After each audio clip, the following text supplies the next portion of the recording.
जय Shri Krishna everyone, welcome back to my channel. Friends, आज की इस वीडियो में हम बड़ी तीज की कहानी सुनेंगे। बड़ी तीज को सातुड़ी तीज, नीमड़ी तीज भी बोला जाता है। एक ब्राह्मण था, उसके 7 लड़के थे। भादों का महीना आया, बड़ी तीज का दिन था। सब देवरानी जेठानी आपस में कहने लगी, आज तो मेरी धानी की बारी है।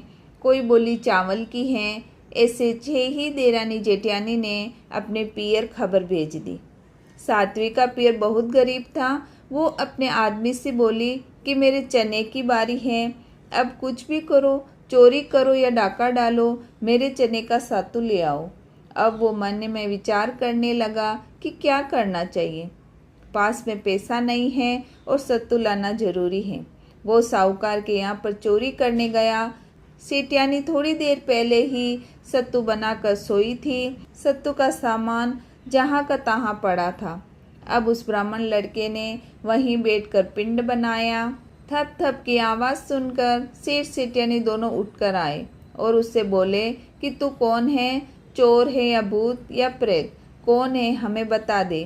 तब ब्राह्मण लड़का बोला कि मेरे 6 भाभी ने तो अपने पियर खबर भेजकर सत्तू मंगवा लिया, लेकिन मेरे ससुराल में बहुत गरीबी है और मेरी औरत ने आज व्रत रखा है, तो सत्तू पीसना भी जरूरी है। इसी कारण से मैं आपके घर आया हूँ और एक सत्तू का पिंडा बनाकर मेरी औरत को देना है। ऐसा सुनकर उस सेठियानी ने उसके साथ बहुत सा पिंड, सत्तू, शक्कर पारे बनाकर ऊपर से साड़ी, ब्लाउज, रुपया, बच्चों के लिए कपड़े और मिठाइयाँ बहुत सारी साथ में भेज दी। सेठियानी का लड़का उसका धर्म का भाई बना है। तीज माता उसका धर्म भाई हुआ, वैसा सबका होना। इस तरह हमें तीज की कथा सुननी है। उसके साथ ही हमें भगवान गणेश जी की कथा सुननी है, तो गणेश जी की कथा सुनते हैं। एक अंधी बुढ़िया थी, रोज गणेश जी का पूजन करती, उलमाला फेरती। गणेश जी राजी हो गए और बोले, बुढ़िया मांग। बुढ़िया बोली, महाराज मुझे तो मांगना नहीं आता, क्या मांगू।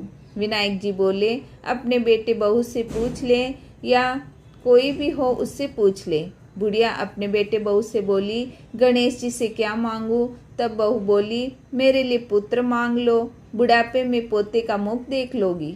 बेटे से पूछा तो बेटे ने कहा, धन मांग लो, बहुत सारा धन हो जाएगा, सब कुछ हो जाएगा। पड़ोसन से पूछा तो पड़ोसन बोली, बेटे बहू किसके हैं, तू तो अपनी दोनों आंखें मांग ले, नहीं तो बुढ़ापे में दुख पाएगी, पड़ी खाट पर सड़ेगी। बुढ़िया चक्कर में पड़ गई। वो सोचती सोचती सो गई। सुबह उठी, नहा धोकर पूजन किया। गणेश जी आए और बोले कि बुढ़िया पूछ लिया। बोली, हाँ महाराज पूछ लिया।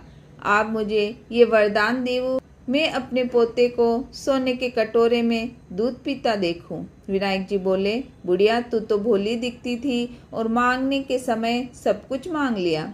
अच्छा ऐसा ही होगा। ऐसा कहकर गणेश जी महाराज अंतर्ध्यान हो गए। धीरे धीरे सारी बातें होने लगी।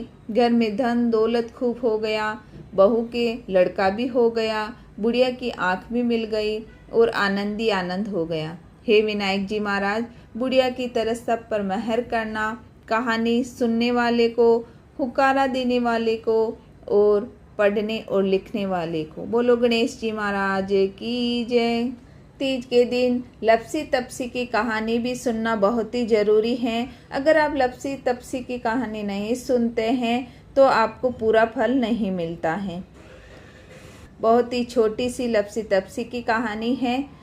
उठो तपसी, जिमो लपसी, माँ की बात को फल माने वैसी, आपकी बात को फल आपने वैसी। इसका मतलब है कि जो हमने कहानी सुनी है, व्रत किया है, इसका फल हमें मिलेगा, और जो ये कहानी कही है उसका फल लपसी तपसी को मिलता है। इसलिए ये कहानी सुनना बहुत ज़रूरी है।